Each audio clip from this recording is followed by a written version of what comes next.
När man ska utöva ett yrke, så istället för att vara rädd för vad kan gå fel, så kan man ha fokus på vad är det jag ska bidra med, vad vill jag uppnå. Och då brukar jag prata om någonting som jag kallar den professionella ryggraden, som består av 4 basfunktioner kan man kalla det.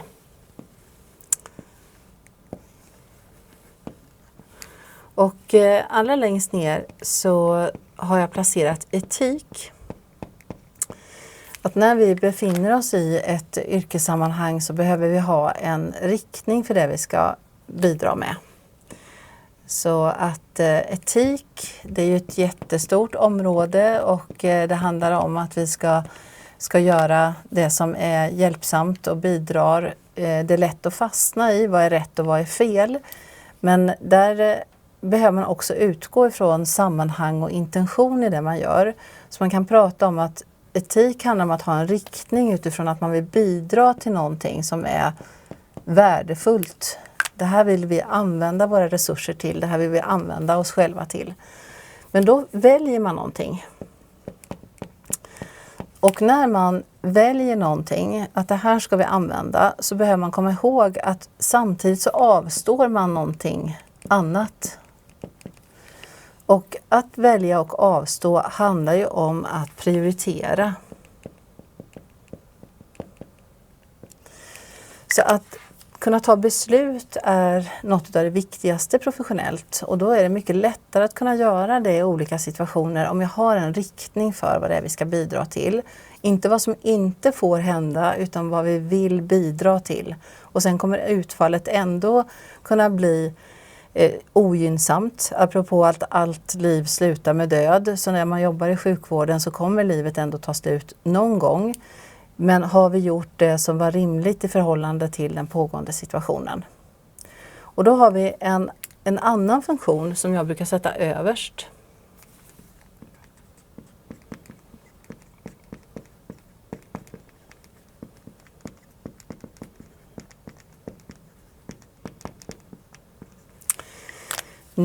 Att kunna vara i nuet. Inom vårdyrkena pratar vi om personcentrerad vård. Att jag tar ställning utifrån den person jag har framför mig. Att jag måste vara i kontakt med nuet och inte bara gå på automatiska regler eller beteenden, utan hur ser det ut i den här situationen unikt i förhållande till också vad vi ska bidra med. Och då har vi de andra bitarna, hur ska jag kunna värdera någonting i nuet? Jag måste ha egen kunskap. Och den kunskap man har nytta av när man jobbar inom vården, det är ju dels om vad som är sjukt. Det här med att ha kunskap om patologi. Men vi behöver också ha kunskap om vad som ger hälsa. Salutogenes. Och sen är det att vi jobbar med människor, så då behöver jag ha kunskap om att kunna vara med andra, kommunikation. Sen, vi har den här riktningen, vi vill bidra till någonting, vi är i kontakt med nuet, vi har kunskap. Sen behöver vi kunna omsätta den här kunskapen i färdigheter. Det vill säga, det räcker inte att vara informerad om eller att ha läst teorier, utan man behöver också kunna träna på att omsätta det här i färdigheter. Hur bedriver man diagnostik? Och diagnostik betyder ju inte sjukdom som många tror, utan diagnostik eller diagnos betyder inte sjukdom, utan diagnostik betyder ju genom kunskap just, att vi tar reda på vad som är problemet.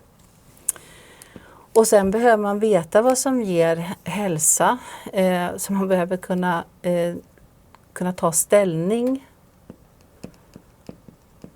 utifrån den information man får. Och sen behöver man då kunna prata med den andra. Då har vi den här kommunikationsbeteendet, att kunna vara tillsammans. Så att i att kunna jobba professionellt så är det flera kunskapsområden eller färdigheter som är aktiva samtidigt. Och för att kunna i det enskilda mötet använda det, så behöver jag ha kontakt med de här samtidigt. Det vill säga jag har en etisk riktning och den ändrar sig inte beroende av sammanhang, utan jag har en riktning. Men jag måste kunna koppla ihop det med hur ser det ut precis just nu. Och hur det är nu behöver jag kunna läsa av med den kunskap jag har sedan tidigare. Och att jag verkligen omsätter den kunskapen utifrån hur det ser ut nu och den riktning jag har. För att bli proffs så behöver vi också träna. Så ryggraden. Men att i varje enskild situation omsätta det här och träna med målet att kunna bidra. Lycka till med att träna upp den professionella ryggraden.